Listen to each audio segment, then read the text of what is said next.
Bom, então seguindo a nossa pequena série aqui dos presidenciáveis, hoje eu vou falar da Marina Silva, da Rede Sustentabilidade. Mais uma vez eu peço vocês escreverem o que vocês quiserem, contanto que não seja agressivo, não precisa partir pra baixaria, pra gritaria, pra... Vamos conversar com calma, tá bom? Vamos lá, vamos por aí.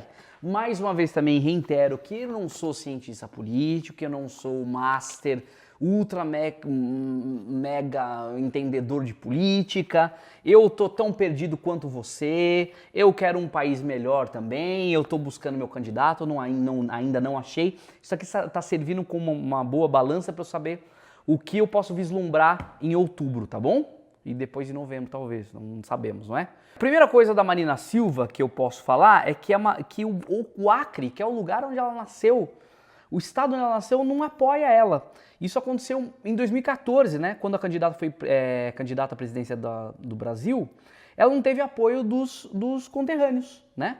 Inclusive, o José Serra tinha mais apoio do que ela. Cerca de 54, se não me engano, não lembro agora aqui. Mais a metade das intenções de voto. Bom, se o próprio berço político da candidata não acreditou nela há 4 anos, será que a gente pode acreditar agora? Até porque a Marina...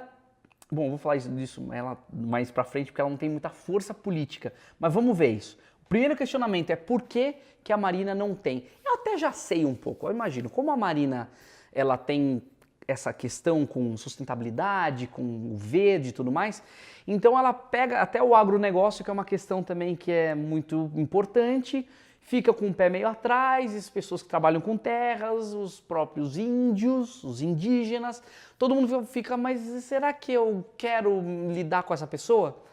Inclusive a Dilma também era muito benquista na época lá, por conta de tudo que o PT fez em relação aos pobres e oprimidos, não é mesmo? Lembrando que tudo que eu falar tá aqui embaixo, tá? Todos os links que eu usei como estudo para fazer essa pauta aqui, tá bom? O segundo item é um encontro com Marcelo Odebrecht. Em 2014, Alexandrino Alencar, que é o ex-diretor de Relações Institucionais da Odebrecht, disse que num hotel próximo ao aeroporto de Guarulhos, Marina Silva e o Marcelo Odebrecht se encontraram.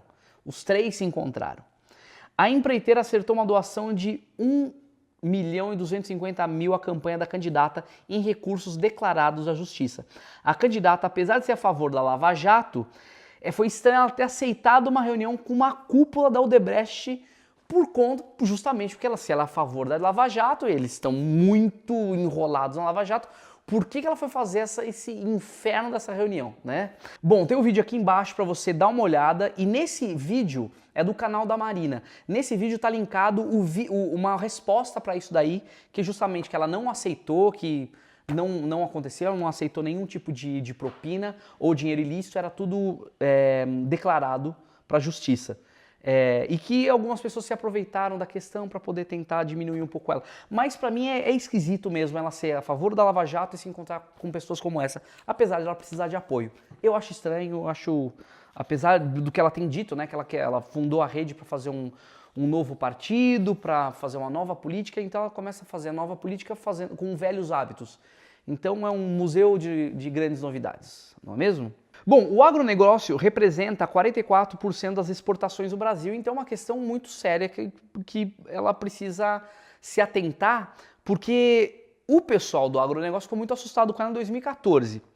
Ela deu uma entrevista no Jornal Nacional e o William Bonner, ele questionou, ele perguntou, se a candidata perguntou se não tem divergências com o agronegócio. E ela falou que não tem. Mas nessas eleições de 2014 teve que mudar alguns dos seus planos para que o setor não se assustasse. Porque os produtores rurais falam, mas o que essa mulher quer? Ela quer defender o meio ambiente, mas e a gente? Então depois ela se defendeu, inclusive, ela falou, é possível combinar o desenvolvimento com preservação da natureza. Quando a gente usa a terra de forma inteligente, liberamos mais área para outro uso. Isso ela chegou a dizer num evento da Convenção Nacional da Agricultura, o CNA. Então, ou seja, ela é uma coisa que dá para ver que ela tinha uma postura e teve que mudar justamente porque o agronegócio não é brincadeira, não é? Ela sabia que ela poderia perder um bom eleitorado e pessoas endinheiradas com poder para colocar ela em outro lugar, para deixar ela com menos força ainda. É difícil, viu? Difícil ser presidente. Bom, então ela disse essa frase, mas o que fica pra mim em 4 anos ela mudou esse conceito dela, tentou agora amenizar então. Então a pergunta que fica é, será que a candidata conseguiria construir um projeto de sustentabilidade que não assustasse, que não assuste a bancada ruralista na Câmara? Justamente porque o pessoal tá com o pé atrás, porque é uma fatia enorme do bolo, né? 44% é bastante coisa, não é? Na mesma entrevista que meu quarto item, tá? Porque ela tentou negar o número de coligações da Rede, né? Do Rede, que é o partido dela, com outros partidos. Então, na mesma entrevista que ela deu pro William Bonner no Jornal Nacional, ela discutiu com ele sobre a coligação do seu partido, com o PS, falando que não tinha coligações, mas na verdade ele mostrou que sim, e depois ela aceitou. Coligações com o PSDB, o PMDB e PT, que sempre foram criticados por ela. Assim como o próprio PV, o partido que ela representava antes, que teve que sair para poder fundar o partido que ela está agora.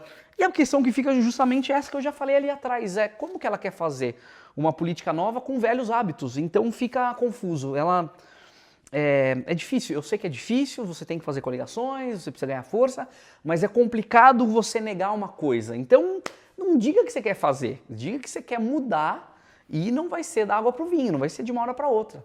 Você vai ter que fazer devagar, né, porque os eleitores precisam entender o que você quer. E precisam entender como isso é feito também, porque senão fica uma história muito mal contada pra gente. A Marina tem uma obsessão por ser a candidata mais transparente, mais lícita, mais tudo, porque nessa mesma entrevista do Jornal Nacional, a candidata disse 2 frases falsas. Eu fui a única candidata até agora a ir até a Transparência Internacional, o que não é verdade. Porque o Boulos também foi convidado, o Guilherme Boulos do PSOL também foi recebido pelo grupo, então não é verdade. Não pode falar uma coisa que não é? E a segunda frase, que pra mim até é pior, eu sou a única candidata que disse que apoia a Lava Jato, que defende o Ministério Público. Não, todo mundo, inclusive o Bolsonaro, ele vive falando isso em tudo quanto é lugar. Qualquer lugar que ele vai, o Bolsonaro, não, a Lava Jato é isso mesmo, tem que acontecer no país. E também o Alckmin do PSD, o Ciro Gomes do PDT, o Álvaro Dias do Podemos, e todo mundo apoia. Então, quer dizer, todo mundo, esses caras que eu falei aqui. Então, quando ela diz isso, fica uma impressão de que só ela é uma pessoa correta e só ela que tá certa e só ela assume a posição de justificar a Lava Jato e que tem que continuar. Não, e não tá certo, né? A Marina foi acusada de plágio, tá? O meu 6º item aqui. Segundo uma matéria publicada na Folha de São Paulo, Marina Silva plagiou trechos inteiros do Plano Nacional de Direitos Humanos, lançado pelo ex-presidente Fernando Henrique, do PSDB, em maio de 2002 para a campanha presidenciável de 2014. A cópia, não o Fernando Henrique, tá? O Fernando Henrique fez isso em 2002 e ela se candidatando em 2014, tentando se candidatar, copiou. A cópia está no capítulo dedicado ao tema Plano Nacional de Direitos Humanos. Dos 10 itens defendidos na campanha dela, 4 foram integralmente copiados da proposta tucana. Ou seja, que feio, né? Tá certo que quem deflagrou isso foi o Aécio Neves, né? Claro que ele queria derrubar e tudo mais, mas puxa vida, né? Podia pelo menos colocar umas vírgulas, colocar um ponto e vírgula, ter colocado mudado umas coisas, colocado uns S a mais, não sei. Ficou feio. Como eu disse já da falta de força política para ela, eu separei alguns itens aqui. O primeiro é a falta de estrutura partidária. A rede que ela está agora, que é a Rede de Sustentabilidade, é o 2º menor partido em número de deputados na Câmara, com 2 parlamentares e tem pouca representatividade na legenda em governos estaduais e municipais.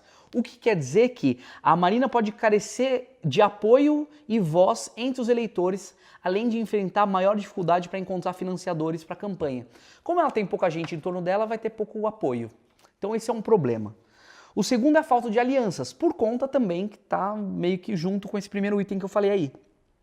A falta de parlamentares eleitos e a pouca articulação com outros partidos podem dificultar a comunicação entre a Marina e os eleitores dela. O tempo de propaganda dela pode ser bem pouco, assim como o Bolsonaro, que também tem uma questão, não vou me coligar, não vou fazer nenhum tipo de coligação que eu não queira para não criar problema para mim, porque eu não quero dar ministério para ninguém. Tem a parte boa, né, que pode ser uma boa intenção, mas também pode ser ruim, porque daí você vai ter muito pouco tempo e muito pouca gente do seu lado.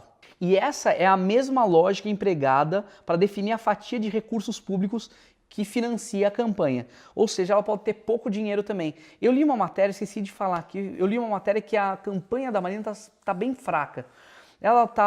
Ela viaja no primeiro voo porque é o mais barato, ela tem que ficar na casa de eleitores amigos dela, ela almoça mal, come mal, poxa vida, eu vou colocar aqui essa matéria, eu vou colocar, é uma matéria bem interessante, longa, que fala do que você precisa fazer para poder tentar fazer uma campanha bacana, que não seja suja, né? Isso tudo que eu tô falando parece uma coisa, nossa, mas ela tá dormindo. É um problema, porque daí ela tem que lidar com pouca gente, ela tem que fazer reuniões imensas com pouca gente e tentar...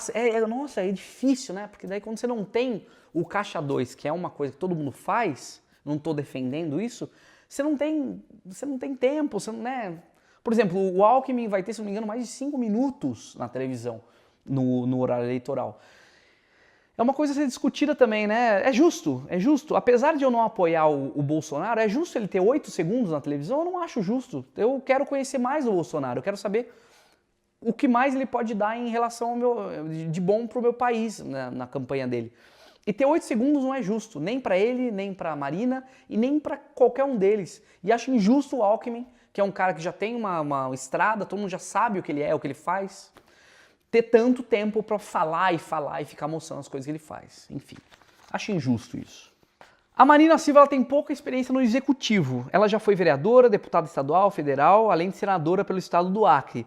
Mas a Marina, ela ocupou também um lado de ministra do meio ambiente, mas ela nunca se elegeu nem como prefeita, nem como governadora, o que dificulta um pouco também a experiência dela para trabalhar no executivo, né? Que é o caso da presidência. Então é um ponto contra ela também. E a aliança controversa com o Aécio nas eleições de 2014, que também é um problema, né? Porque você lembra o que aconteceu? Ficou o Aécio e a Dilma no segundo turno. A Marina ficou um tempão para decidir quem que ela ia apoiar e tudo mais. Aí ela resolveu apoiar o Aécio e ela tomou, porque o candidato tucano ele foi derrotado nas eleições e se tornou réu em processos por corrupção passiva e obstrução da justiça no Supremo Tribunal Federal. Mas pensa o seguinte, era ele ou a Dilma? O que você vai... Ou seja, aconteceu isso com ele, mas a Dilma tomou impeachment, então é muito difícil, né? Mas acho que ela devia ter ficado quieta, não devia ter apoiado... O que eu acho que ela pensou foi o seguinte, bom, eu tenho a Dilma, que está entrando no segundo mandato dela. Ou seja, se ela está no segundo mandato, ela não poderia se candidatar mais uma vez. E eu tenho o Aécio, que pode se candidatar mais uma vez. Se ele ganha e ele se candidata, mas se tenta a reeleição, e se ele ganha, até antes disso, se ele ganha eu posso trabalhar no governo junto com ele e tentar a reeleição com ele ou sem ele. Porque dela poderia pensar numa provável reeleição, ela ir contra na disputa com o Aécio. Tinha essas duas questões. Então por isso que ela não foi com a Dilma, né? Com a Dilma não ia ter o que fazer. Se ela apoiasse a Dilma, ela não ia poder disputar depois. Então, até poderia disputar depois, né? A presidência depois dela. Mas ia ficar complicado. Então acho que é por isso que ela foi pro Aécio. E o 8º item pra mim, que é o último, é a questão da religião. Apesar de... Eu tenho uma coisa boa na Marina que eu curto nela, que eu gosto, que é tentar não misturar a religião, porque a gente está a gente é um estado laico, concorda? Então ela tenta não misturar a religião com política, que realmente não tem nada a ver, não tem que ter a ver. Então quando outros candidatos apoiam o aborto, ou apoiam o casamento gay, o casamento LGBT, ela tenta não se colocar muito em situação, porque todo mundo sabe qual é a posição dela real. Mas ela não usa isso contra outros candidatos, o que seria para mim uma sujeira. Isso eu acho um ponto muito interessante. Mas apesar de a gente estar no estado laico e ela não fazer isso, quando ela diz a seguinte... Porque quando vem a descriminalização do aborto, ela solta a seguinte frase: acho que deveria haver um plebiscito para tratar esse tema. Não se pode impor nenhuma posição. Algumas posições, sim, a gente precisa impor, porque senão, se deixar tudo aberto, a gente não vai saber o que você pensa. Então, ela sendo mulher e ela sendo uma possível uma presidenciável, ela precisa colocar a opinião dela em relação a isso, sim. Por que ela não coloca? Por medo de perder os eleitores? É uma questão muito delicada, mas ela precisa ser discutida. Por um lado, eu até entendo, você colocar isso como plebiscito vai gerar uma comoção enorme no país em discutir isso. Mas por outro lado, gente que não tem nada a ver, por exemplo, o que eu vou decidir em relação a aborto se eu sou homem? Metade da população, sei lá, um pouco mais da metade, um pouco menos da metade é masculina. O que o homem tem a ver no final das contas com o corpo feminino? Ela sendo mulher, ela tem uma importância muito grande em sentar com pessoas, discutir isso prolongadamente e talvez questionar dentro da própria religião dela se isso é viável ou não. Então, aí que eu acho que é esse problema do lado pessoal da pessoa e do lado profissional, político, né? Ela deixa, então, mesmo o Estado sendo laico, mesmo essa questão toda, esse lado pessoal dela invadir uma coisa que, na minha opinião, não deveria. Portanto, é um ponto contra ela também. Puxa, Marina, eu acho que seria uma excelente maneira, um excelente momento de você colocar essa questão que para as mulheres é uma questão realmente muito delicada. Porque aí, você não quer ter um filho, você vai colocar dinheiro na mão de qualquer cara ou qualquer mulher para tirar esse filho, que seja lá porque você não quer? Então, assim, daí vem o meu corpo, minhas regras, né? É um pouco isso mesmo. Quem sou eu para dizer o que a minha vizinha tem que fazer com o filho que ela não quer ter? Não é uma discussão que o homem tem que se meter. Acho que a Marina é a melhor pessoa nesse sentido. Ela está perdendo uma grande oportunidade na minha humilde opinião. Então, mais uma vez, não sei se a minha pesquisa foi inteira, se ela faltou. Se faltou, vocês me ajudem, coloquem aqui na descrição que eu vou em mais tempo ou menos tempo. Eu vou ler e vou tentar argumentar com vocês também. E mais uma vez, tenta não vir com agressividade, tá? Eu tô falando tudo isso porque cara, eu tô traumatizado por conta do primeiro vídeo do Bolsonaro e do segundo também. Tá bom? Então compartilhem, curtam o vídeo. E se vocês quiserem também, se vocês não quiserem, sigam suas vidas, que é melhor assim pra todo mundo, né? Falou, até mais.